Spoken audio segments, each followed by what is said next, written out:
Hello everyone, welcome to another Rick's Picks. Today I'm going to be doing my review of R2-D2 from the Star Wars Black series. So what I'm going to do is I'm going to take a look at him in packaging, then I'm going to take a look at the figure and his accessories, and then I'm going to give you my thoughts on him. And just remember, if you do like this video, go ahead and hit that thumbs up, share, and subscribe. They're small clicks for you, but it really helps this channel grow. So without any further ado, let's get to the review. Okay, so here he is in packaging. I do love the packaging for this, so let's look it over. You got this classic card back here, all right, with the Kenner logo, his name, Return of the Jedi. You got the 40th anniversary of Return of the Jedi logo there, age restriction, and your choking hazards. Now, the funny thing I find about this picture is actually from Empire Strikes Back, but if I remember right, this figure actually came out with part of the Return of the Jedi line. That's why it says Return of the Jedi instead of Empire Strikes Back. So I always thought that was kind of funny where it says, you know, Return, but you have an Empire Strikes Back picture. Now you get a nice picture of the figure with all his accessories. All right. Turn it around this way. You get a look at everybody that's part of this lineup. A little bit about Return of the Jedi, 40th anniversary. And then you get your legal honor here. So spin them back around this way. With all that being said, let's open him up and see what he's about. Okay, so here he is out of box. He's a really good looking figure. I like the whole look to him. He definitely captures the whole look from the movies and what have you. So first off, let's give him the rotation. Okay. Now, a lot of good detail in this. All right. Now, he does have a couple points of articulation, which you would expect from R2-D2. So, the head does do a complete 360. Okay.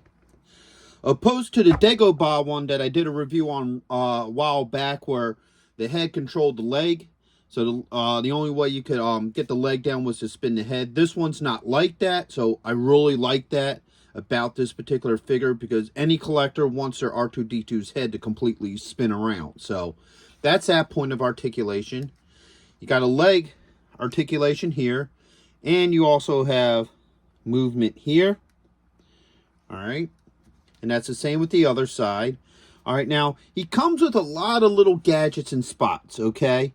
But they're really hard to get into. So, on his head here, you got two flaps that open up. Now, if I really work really hard to get my nail in there, I can get that open. All right, or use a small screwdriver just to pop them open, like this one here. You know, just to gently pop that open, or use my nail. Okay, so I had to get a nail under that to pop these open, and these will be for his different accessories, which I'll go into in the next segment. All right, so I'll pop that back on, and then I'll pop this one back on here as well. Oops, there we go. All right. Now, these two little things open up here. If you remember from the movies, he uses those to push buttons and what have you. And once again, with this, I have to use a small screwdriver just to pop them open. Okay, see? So that one opens up like that. Okay. And then this one does similar. All right, so see, I mean, maybe if you have nails a little bit better than mine, you might be able to get them in there. But like I said, I wound up just using the small screwdriver, and, you know, it doesn't damage the plastic. You don't see any damage on there. It's just a little bit of a pain in the ass, but it does keep it a little bit more screen accurate. Okay, these doors open up. All right, so the side doors open up. You have 3 holes in each. All right, so that way you can fit the 3 different accessories. Once again, we'll get into that on the other side now. Here's an interesting thing. All right, so the third leg, if we look at it, you know, there's 2 spots here. I guess they want you to try to get your hand in there. I can't get my hands or fingers in there. What I'm winding up doing is using a pair of needle noses And just to gently put it in there, and the leg pulls out. All right, so now you got that third leg. Now the third leg has a couple points of articulation itself, so it spins. All right, and then it goes up and down. Now the wheels don't work on either of these. You know, I think it probably would have been a nice touch if the wheels actually moved. But so now you could get them into the third leg position, just like that. All right, take a look at it that side too. And you adjust it as need be, however you want it to. So you can definitely get them into this position as well, which is really nice. So you can have R2-D2 pretty much look exactly how you want them in any of the Star Wars movies.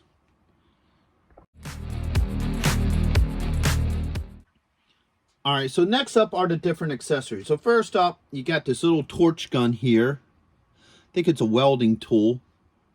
You know, if I remember right, this is what he used to cut the chain off of Princess Leia in Jabba's palace. Okay, that over there. You get this little radar, which he used in Empire. Okay, to try to find Luke Skywalker. Put that over there. You got this little claw here. All right, I believe in Empire he used it to try to open up a door, and you know it didn't work very well for him. All right. You have this headpiece here that was used in Empire as well, where when he was in the swamps of Dagobah, he popped this up so he could see as he was underwater in the swamp. All right. You also have a claw hand. This was also used in Empire when he was trying to wrestle the food out of Yoda's hand. When Yoda was eating Luke's food. No, it was the lamp. He tried to use this to get the lamp out of Yoda's hand. Okay. And last but not least, you have the iconic... I guess this would be an interface device where he uses to interface with all the computers and what have you. So you have this piece as well. All right. So let's put the third leg back in. All right. Let's pop open just one of these doors. We don't need to pop open all the doors. All right. So that's open. That fits in really nice. No issues with it. You can spin it around however you want it. So if you want it moving forward, to the side, and what have you. All right, next you got your radar. All right, it's a little bent, but I'm sure you can straighten that out a little bit. All right, so now you can do the radar thing at the doors of the Hoth base. Okay. And now we'll pop this back on. Oops. All right, so that's popped back on. Now let's open up one of the doors. All right, so now you can fit all your accessories here. So, you know, you can put them wherever you want. So if you want that on the lower part, you can. You know, got your claw. Let's put that one on the next sides up. Okay. So there's no issues with that. You got this thing here. Put that all the way at the top. All right. And then last but not least, you have this one here, which will just pop in there. So as you see, they all pop in and out of the holes very easily. Matter of fact, just for fun, let's get this other door open. All right. And just put this in one side. All right. So as you see, it works over there. So if one will work on one side, they'll all work on each side. So all these little devices put in really nice. Now, one of the nice things I noticed about the inside of here is they use a second plastic body inside of him. So you get a darker look. So it isn't just white on white. It actually looks like the inner workings of R2-D2, which I really like about that.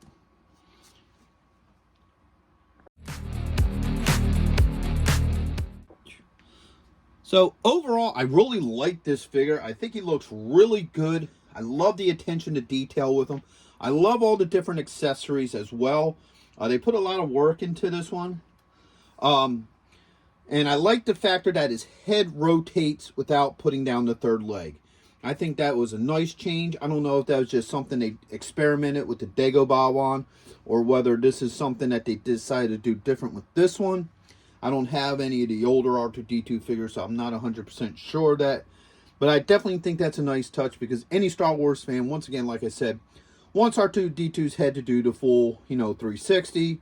Always did it in the movie, and you could display them different ways because of that. So, overall, I highly recommend this figure. I think you look great with the rest of your Star Wars Black figures. So, with that being said, I hope you all did like this review. If you did, go ahead and hit that thumbs up, share, and subscribe. They're small clicks for you, but it really helps this channel grow. So, until the next one, late.